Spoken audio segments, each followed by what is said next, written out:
할렐루야. 변함없이 주님을 사랑하고 주님 오심을 사모하는, 그래서 말씀대로 자신이 누구인지 인식하고 깨어서 늘 주님을 기쁘시게 하는 믿음의 걸음을 걷는 하나님의 사람들을 환영합니다. 같이 기도하고 말씀 은혜 나누겠습니다. 아버지, 우리에게 말씀을 주셔서 감사합니다. 날마다 말씀과 기도로 주님과 동행하며 늘 주님 앞에 자신이 누구인지 인식하고 깨어 복음에 합당한 삶을 살게 하셔서 감사합니다. 오늘도 말씀으로 우리를 붙드셔서 감사합니다. 주님의 말씀이 우리 영으로부터 혼과 몸 전체 완전하게 역사하고 주장함을 선포합니다. 감사합니다. 예수님 이름으로 기도합니다. 아멘. 7월 5일 화요일 말씀입니다. 제목 같이 읽겠습니다. 평강의 하나님, God of Peace, 평강 또는 평화의 하나님, 화평의 하나님, 이런 의미이죠. 성경 말씀 읽겠습니다. 평강의 하나님께서 너희 모든 사람과 함께 계실지어다. 아멘. 로마서를 기록을 마무리하면서 이렇게 하고 이제 16장부터는 쭉 안부를 묻고 있는 거죠. 평강 하나님이 너희 함께 하실지어다. 너희가 어떤 환난 가운데 있든지 어떤 상황 가운데 있든지 평강의 하나님이, 그 하나님의 평강이 너희를 붙드실지어다 라고 선포하고 계십니다. 구약에서는 하나님을 아브라함의 하나님, 이삭의 하나님, 야곱의 하나님이라고 부르는 경우가 많았습니다. 예수님도 그러셨죠. 너희가 모세의 책에 뭐라고 기록됐냐? 아브라함 하나님, 이삭의 하나님, 야곱 하나님. 즉 하나님은 죽은 자의 하나님이 아니라 살아있는 자의 하나님입니다. 하나님은 영원히 살아계신다, 영존하신다, 살아계신 하나님, 그런 의미인 거죠. 경우가 많았습니다. 그러나 신약, 특히 서신서에서 하나님은 누구보다도 평강의 하나님으로 불립니다. 평강이 뭡니까?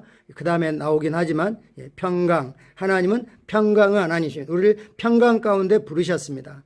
하나님은 사랑의 하나님 또는 의의 하나님, 구원의 하나님 등등 은혜의 하나님 여러 가지로 부릴 수 있죠.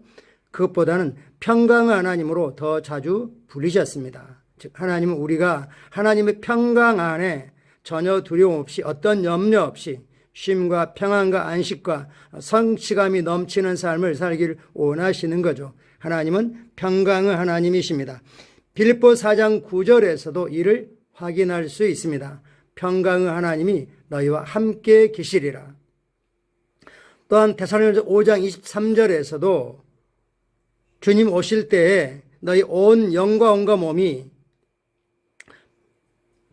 평강 하나님 너희를 온전히 거룩하게 하시기를 원하노라 라고 말씀하고 있죠. 평강 하나님이 우리 온 영혼 몸 전체를 말씀과 일치하게, 그리스도 성령과 일치하게, 우리 그리스도가 누구인지와 일치하게 온전히 거룩하게 온전하게 하신다. 평강 하나님이 온전케 하신다고 말씀합니다. 로마 16장 마지막 부분에서는 20절에 이렇게 말씀하시죠. 평강의 하나님이 사단을 속히 너희 발 아래 상하게 하시리라. 평강의 하나님이 사단을 우리로 하여금 정복하게 하십니다. 평강이라는 단어는 그리스어 에이레네, 번역자가 헬라어 공부를 안 한 분인 것 같아서 그냥 영어식으로 표현해놨죠. 에이레네에서 비롯되었습니다. 이는 히브리어 샬롬과 유사한 뜻을 가지고 있습니다. 샬롬 샬롬, 대개 샬롬 샬롬이 이어서 같이 쓰고 있죠. 이는 번영과 함께하는 평강, 모든 것이 완성되고 성취되어서 더 이상 고군분투할 필요가 없는 완전한 쉼, 평화의 상태를 뜻합니다. 번영과 함께 오는 평강입니다. 샬롬 안에는 번영이 있습니다. 이것이 모든 사람을 향한 하나님의 꿈이고 예수님을 보내셔서 희생하게 하신 하나님의 목적입니다. 천사들이 누가복음 2장 14절에서 이렇게 선언한 것은 당연합니다. 지극히 높은 곳에서는 하나님께 영광이요, 땅에서는 하나님이 기뻐하신 사람들 중에 평화로다 아니라. 하나님이 누구를 기뻐하십니까? 믿음이 없이는 기쁘시게 하지 못하나니. 예수님을 주님으로 고백하고 하나님이 예수 그리스도를 죽은 살리신 것을 심령으로 믿고 날마다 매일매일의 걸음이 믿음의 걸음을 걷는 그런 사람들에게는 평화다라고 말씀하고 있습니다. 생각해 보십시오. 하나님께서 우리와 하나님 사이에 화평을 주셨습니다. 하나님과 우리 사이에 막혀있던 담을 허물어 주셨습니다. 그리고 하나님의 언약의 백성과 언약이 없는 우리와 사이에 막힌 담을 헐어 주셨습니다. 그리고 그리스도 안에서 완전히 하나로 연합하여 완전한 원리스, 평화를 주셨습니다. 그래서 성경에서 평화는 원리스 하나됨으로 번역할 수도 있습니다.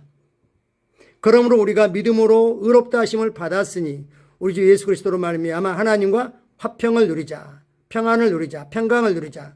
역시 이 화평을 누리자가 원리스, 하나님과 하나됨, 모든 영역에서 하나님 우리와 하나됨이 아니라 우리가 하나님과 하나 돼야 되는 거죠. 예수님 우리와 완전히 하나 되셨습니다. 우리 죄와 하나 되셨고 우리 연약함과 하나 되었고 우리의 수치와 부끄러움과 연약함과 외로움과 이 모든 것과 주님이 하나 되셔서 우리 죄를 가져가시고 십자가에서 그 값을 다 지불하시고 하나님께 영원히 버림받아 음부에까지 내려가셔서 질병과 가난과 사망이라는 채찍으로 값을 다 지불하시고 하나님의 완전한 의를 이루셔서 이제 우리와 하나님 사이에 어떤 불리함도 없는 화평을 주셨습니다. 그래서 우리의 화평은 우리가 예수를 주님으로 고백하고 거듭날 때 받은, 태어날 때 받은 생득권입니다. 어떤 상황에서 우리는 하나님과 평강을 누릴 수 있습니다. 오늘날 세계 일부 지역에 나타나는 혼돈은 우연히 발생하지 않았습니다. 이런 상황은 혼돈 속에 무성해지는 혼돈은 마귀에게서 비롯되었습니다. 혼돈 배후에는 뭐가 있다고요? 어둠의 역사가 있다는 겁니다. 그래서 혼돈을 그냥 혼돈한 걸로 방치하고 있어서는 안 되겠습니다. 그대로 혼돈을 도구로 두려움과 이기심에 사로잡혀 끌려가고 있는 인간을 숙주로 삼아 그들의 악한 계략들을 자행하고 그들이 원하는 것에 사람들이 굴복할 때까지 그 악행을 지속합니다. 두려움 때문에 그러는 거죠. 예를 들면 어딘가를 투자했는데 사실은 궁극적으로 시간이 지나면 다 회복이 됩니다. 시간이 지나면 회복이 되죠. 그래서 우리가 건전하게 땀 흘려 수고하고 노력을 해야 되죠. 근로소득이 있어야 되는 거고 그리고 그 작은 것들을 다 쓰지 않고 먼저 쓰기 전에 하나님께 드리고 또 씨앗을 심고 종잣돈을 만들어야죠. 그리고 그걸 가지고 적절하게 투자할 줄 알아야 되죠. 요즘 젊은이들이 하는 뭐 다 끌어가지고 영혼까지 끌어가지고 하는 그런 투자가 아니라 그건 망하는 길이죠. 쉽게 배부르려고 하는 자는 금방 망한다고 잠언은 말씀하고 있습니다. 그러나 그러한 것들이 결국은 다 회복이 됩니다. 우리가 그런 걸 통해서 우리의 심령이 어떠한지 확인할 수 있는 거죠. 사단은 거기에 굴복하기를 원합니다. 그래서 사람들은 하지 않아야 할 그런 아주 나쁜 선택들, 결정들을 하고 비극적인 일을 일으키는 걸 볼 수 있습니다. 또는 다른 사람에게 그렇게 하죠. 자기가 손실된 것을 남에게 피해를 전가하고 그래서 남을 해치고 또 남을 이렇게 생명을 빼앗는 것까지 아끼지 않는 그런 악행들을 지속합니다.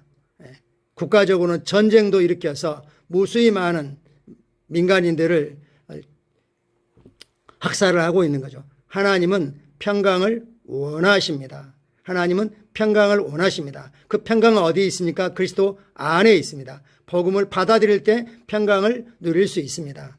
또한 우리에게 이방인들에게 평강을 선포하라고 말씀하십니다. 뭘로 평강을 선포합니까? 복음입니다. 예수의 주님 되심을 선포하는 것입니다. 주님이 모든 사람을 위해서 기도하라고 말씀하셨을 때 주님이 말씀하신 의도는 우리가 경건하고 평안한 삶을 사는 것입니다. 그분께서 우리에게 원하시는 것은 평안한 삶입니다. 그분은 항상 평강의 편이십니다. 지금 당신의 도시와 국가에 평강을 명하십시오.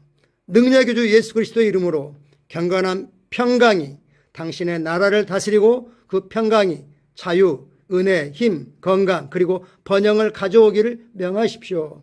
작게는 우리가 속해 있는 가정에 평강을 선포합니다. 사실 우리가 주님께 헌신했고 주님의 놀라운 사랑을 받았지만 부부가 서로 귀히 여기고 사랑하지만 때로는 아무것도 아닌 일로 그냥 쉽게 흥분하고 소리를 높이고 의견이 다르다고 해서 그것 때문에 갈등하기도 하죠. 우리는 그러나 그건 차이점이고 다른 점이지 또 관점을 바꾸면 얼마나 그 새로운 관점을 우리가 접할 수 있는 겁니까? 가정에서도 평강이 역사하도록 특별히 10대를 통과해 가고 있는 우리 자녀들이 사춘기라고 하는 그런 것 없이 사춘기 말 그대로 사춘기 부모를 엄마 아빠를 더욱더 사랑하는 그런 기간으로 보낼 수 있도록, 주님을 더욱 사랑하는 기간으로 보낼 수 있도록 우리가 축복할 수 있습니다. 이 나라에, 이 땅의 평강을 선포합니다.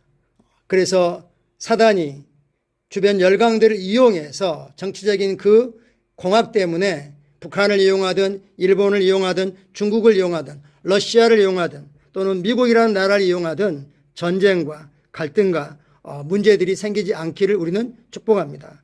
뉴스를 볼 때 뉴스를 따라서 말하는 게 아니라 뉴스에서 말하고 있는 것들이 파쇄되도록, 깨어지도록 우리는 그렇게 선포합니다. 참고 성경 구절 디모데 2장 1, 2절을 킹제임스로 같이 보겠습니다.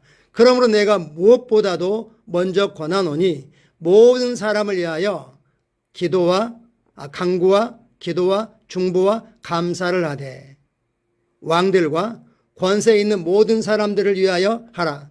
이는 우리가 모든 경건과 청렴한 가운데 평온하고 조용한 생활을 하려 함이라. 우리가 기도하는 목적이 궁극적으로는 그리스도 평강이 온 세상에 퍼져나가도록 하는 거라고 말씀하고 있습니다. 예레미야 29장 7절 말씀입니다. 너희는 내가 사로잡혀가게 한 그 성읍의 평안을 구하고 그를 위하여 여호와께 기도하라. 이는 그 성읍이 평안하므로 너희도 평안할 것임이니라. 아멘. 바벨론의 포로로 잡혀가는데 바벨론의 평안을 위해서, 바벨론의 번영을 위해서 기도하라 이렇게 말씀하고 있죠. 그리고 너희는 거기에 뿌리를 내리고 터를 잡고 결혼하고 자녀를 낳아서 너희 씨를 보존하라. 그래서 메시아가 올 길을 준비하라라고 말씀하고 있는 거죠. 우리에게 적용한다면 우리나라가 일제 이렇게 나라를 잃어버렸을 때 그 나라의 평안을 위해서 기도하라고 말씀하신 것과 같은 거죠. 그럴 때 하나님이 하나님의 방법으로 이스라엘을 70년 만에 완전하게 회복하신 것처럼 우리에게도 그런 역사가 얼마든지 일어날 수 있습니다. 요한복음 14장 27절 평안을 너에게 끼치노니 곧 나의 평안을 너에게 주노라. 아멘. 주님이 우리에게 주님의 평안을 주셨습니다. 제자들의 배반에도 평안하셨고 가룟 유다의 배반에도 평안하셨고 십자가 앞에서도 평안하셨고 음부에 내려가실 때도 평안하셨습니다. 어떤 도전, 어떤 상황에서도 주님의 평안이 우리를 주장하고 있습니다. 내가 너에게 주는 것은 세상이 주는 것과 같지 아니하니 너희는 마음에 근심하지도 말고 두려워하지도 말라. 아멘. 우리가 잘 아는 것처럼 빌보서 4장 6절 7절에서 너희가 바라고 원하고 갈망하는 것이 무엇인지 그것을 감사함으로 하나님께 알려드려라. 하나님께서 아시게끔 해드려라. 하나님은 모든 걸 아시죠. 문제는 네가 원하고 갈망이 뭔지 너에게 명확히 해라. 그러면 우리의 생각을 뛰어넘는, 우리의 이해를, 경험을 뛰어넘는 하나님의 평강이 우리의 마음과 생각을 주장하게 된다라고 말씀합니다.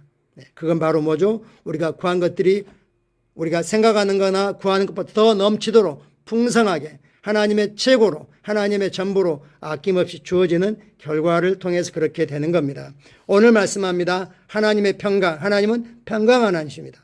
하나님의 평강 가운데 우리 삶의 모든 것들을 선택하고 결정하고 추진해 가기를 축복합니다. 같이 기도하겠습니다. 의로우신 아버지, 아버지는 평강의 하나님이십니다. 나는 아버지의 평강을 우리나라에 선포합니다. 모든 이해를 뛰어넘고 자유, 은혜, 힘, 건강 그리고 번영을 가져오는 아버지 평강이 모든 나라를 다스릴 것을 예수 이름으로 선포합니다. 아멘. 아멘. 감사합니다. 사랑하고 축복합니다.